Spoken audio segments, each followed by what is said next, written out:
4 দিনের রাষ্ট্রীয় সফরে ঢাকায় এসেছেন ভুটানের প্রধানমন্ত্রী লোটে শেরিং।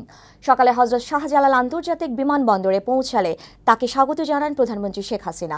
পরে তাকে গার্ড অব অনার দেওয়া হয়। সফরকালে দুই দেশের প্রধানমন্ত্রী পর্যায়ে বৈঠকের পাশাপাশি বাংলাদেশ ভুটানের মধ্যে বেশ কটি চুক্তি ও সমঝোতা স্মারক সই হবে। কাজী বাপ্পার প্রতিবেদন। উষ্ণ অভ্যর্থনার মধ্য দিয়ে বাংলাদেশে 4 দিনের সফর শুরু হলো ভুটানের প্রধানমন্ত্রী ডাক্তার লোটে শেরিংয়ের। প্রধানমন্ত্রী শেখ হাসিনার আমন্ত্রণে শুক্রবার সকালে ঢাকায় পৌঁছান তিনি। রয়্যাল ভুটান এয়ারলাইন্সে হযরত শাহজালাল আন্তর্জাতিক বিমানবন্দরে পৌঁছালে তোপধ্বনির মাধ্যমে স্বাগত জানানো হয় প্রথমবারের মতো বাংলাদেশে আসা ভুটানের প্রধানমন্ত্রীকে।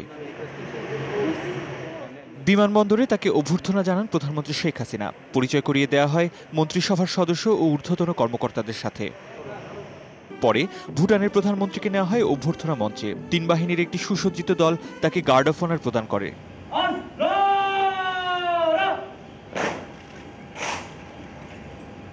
বিমানবন্দরের আনুষ্ঠানিকতা শেষে মোটর শোভাযাত্রা সহকারে ডাক্তার লোটে শেরিংকে নেওয়া হয় হোটেল ইন্টারকন্টিনেন্টালে। সফরকালে তিনি সেখানে অবস্থান করবেন। শনিবার সকালে প্রধানমন্ত্রী শেখ হাসিনার সঙ্গে দ্বিপক্ষীয় বৈঠক করবেন ভুটানের প্রধানমন্ত্রী। এ সময় দুদেশের মধ্যে বেশ কয়েকটি চুক্তি ও সমঝোতা স্মারক সই হওয়ার কথা রয়েছে। এরপর রাষ্ট্রপতি মোহাম্মদ আব্দুল হামিদের সঙ্গে সৌজন্য সাক্ষাৎ শেষে যোগ দেবেন বঙ্গভবনে তার সম্মানে দেওয়ার নৈশভোজে।